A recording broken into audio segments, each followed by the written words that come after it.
The Stars Uncut, the Radio Disney Now podcast. With Jesse McCartney. What's up, Ernie dude? D, what's going on, buddy? Not a lot, man. How you been? I've been well, thank you. How you doing? Doing well. Happy New Year, by the way. Thank you very much. What'd you guys do to celebrate? I went to Utah with my family. We went snow skiing. I'm a big snow skier, so we went to Park City and did a little bit of skiing for a couple weeks. Just tore it up there? Tore it up. We Nice, got when we got there, literally we drove into a 3.5-foot blizzard, and we were snowed into our house for 2 days straight. But then we had fresh powder. It was awesome. So you got a lot of stuff coming up. I mean, I saw some tour dates. Yeah. Making a little round. Yeah, I'm doing about a month tour out on the road around the U.S. To promote How Do You Sleep. Is it favorable to you to do a bigger concert, or are these more intimate ones? My favorite performances are the more intimate ones, the ones that are in front of a smaller crowd. Even a broken down acoustic gig, to me, that is just as fun than doing a big arena or doing a big theater. It's I don't know, but they all serve their purpose.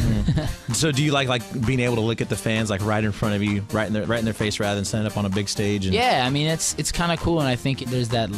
Obviously when we play live, we always play live. It's always a live show, but I think when we can break it down and we can play acoustically and unplug things, a lot of people don't do that anymore, and I think it's kind of a cool thing for the fans to see that I love to do, and probably that they're not expecting to see.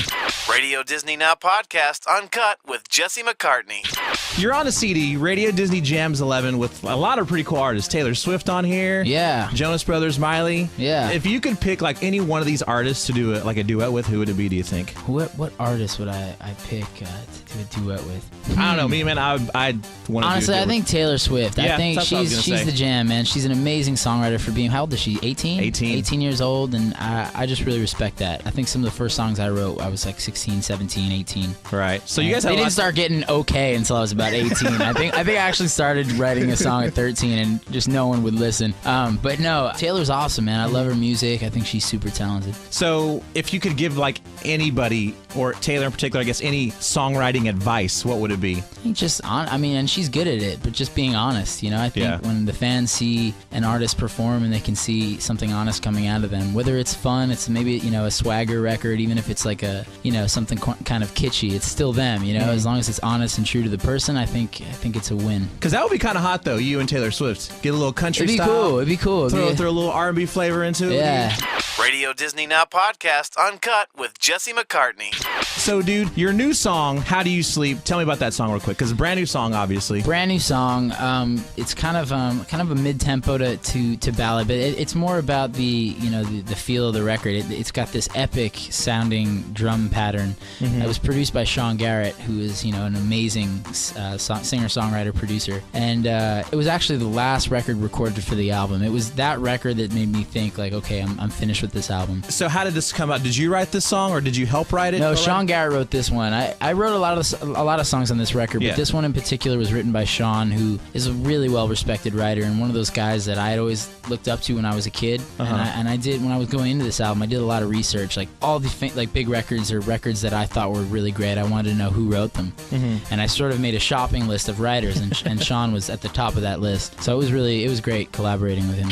Radio Disney Now podcast Uncut with Jesse McCartney.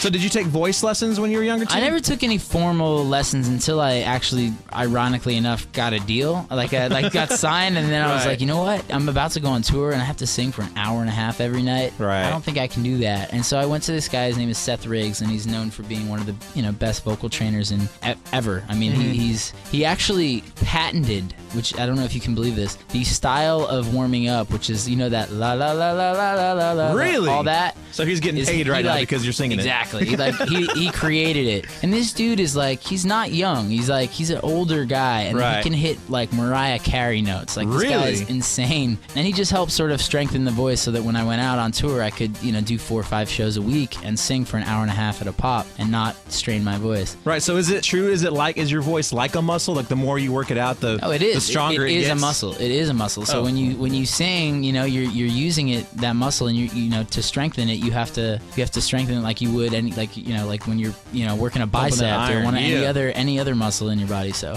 good advice. I'm gonna start warming up now, so I can go ahead and sing for an hour and a half. I don't know if you want to hear that. No, I think I'll stand behind the glass for that one. The Stars, Off the Hook, totally uncut now. The Radio Disney Now podcast, only on RadioDisney.com.